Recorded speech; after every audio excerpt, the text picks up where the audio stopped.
2014 से पहले एक नारा दिया था, बहुत हुई महंगाई की मार, अब की बार भाजपा सरकार। तो 2024 में महंगाई मुद्दा होगी। सर मैं मुद्दा बना के लाया हूँ हाँ। मैं वही बता रहा हूँ। दिखाइए। मुद्दा तो रहेगा कि जो ये सनातन और हिंदू पे वार कर रहे हैं। हाँ। 24 के 24 तक मुद्दा तो ये रहेगा कि सनातन और हिंदुत्व मुद्दा रहेगा। और फिर आपने कहा कि ये लिस्ट देखो, मैं लिस्ट देखिए, आपने कहा ये लिस्ट देखो, ये लिस्ट मैं भी दिखाता हूं आपको। मैं लिस्ट पढ़ दूं सर? चावला जी विषय को घुमाइए मत प्लीज। नहीं, मैं विषय नहीं घुमा रहा, मैं तो दूध की बात कर रहा हूँ, आटे की बात कर रहा हूँ, मैं गरीब की बात कर रहा हूँ, मैं बेरोजगारी की बात कर रहा हूँ। थाली जो गरीब की है, गरीब की थाली 24% महंगी होगी सर, तो महंगाई मुद्दा है ना सर। दूध, दाल, आटा, सबके दाम बढ़ गए सर, ये मुद्दा है ना सर। बिल्कुल बिल्कुल। ये लिस्ट पढ़ देता हूँ, एक मिनट। चावला जी मुझे थोड़ा सा पूरा तो अरहर की दाल अगस्त 2023 में। चावला जी एक मिनट, नहीं मैं पढ़ देता हूँ, फिर आराम से जवाब दीजिएगा ना। अरहर की दाल अगस्त के महीने में 140 रुपए की हुआ करती थी, ठीक, और सितंबर में इसके दाम पहुंच गए 160 रुपए। उड़द की दाल 105 रुपए हुआ करती थी, 115 पहुंच गई। मूंग की दाल 80 हुआ करती थी, 110 पहुंच गई। चने की दाल 60 हुआ करती थी, 82 पहुंच गई। मसूर की दाल 70 हुआ करती थी, 90 पहुंच गई। अब आता हूं आटे पर, आटे, प्याज, मसाले, दूध, उस पर भी आता हूं सर।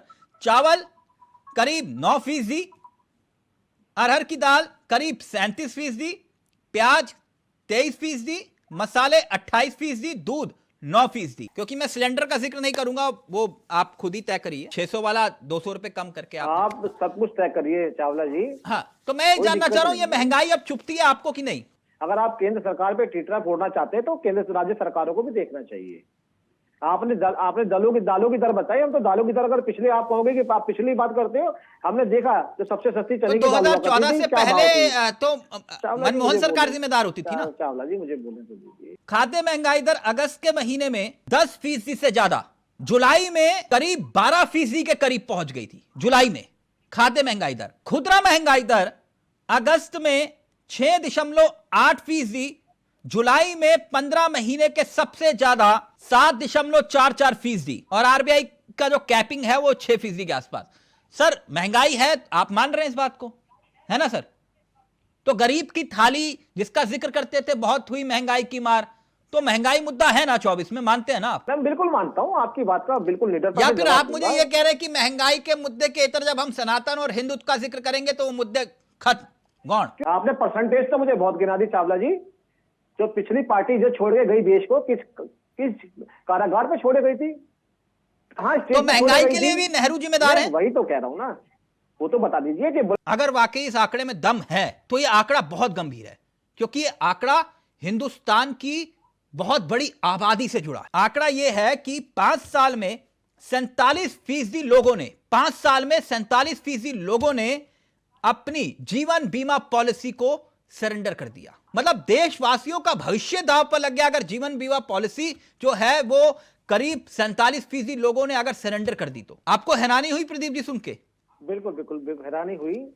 मैंने अभी पढ़ा नहीं था मैंने विषय में, और चावला जी मैं इस विषय में जरूर पढ़ूंगा। नहीं पढ़िए, अच्छी बात है, पढ़ना चाहिए। क्योंकि आप कह रहे हो महंगाई के मोर्चे पर अगर देश की जनता लड़ रही है तो ये जीवन बीमा की बात है। मैं मना नहीं करूंगा, मगर मैंने इस विषय में अभी पढ़ा नहीं है ना, मेरे संज्ञान में है, और मैं बोलूं तो इस पे क्या बोलूं? ठीक, ओके। अफसोसजनक बात तो है ही, आपने अगर बताइए तो विषय। यानी आपने कहा कि सनातन और हिंदुत्व सबसे बड़ा मुद्दा होगा 24 का।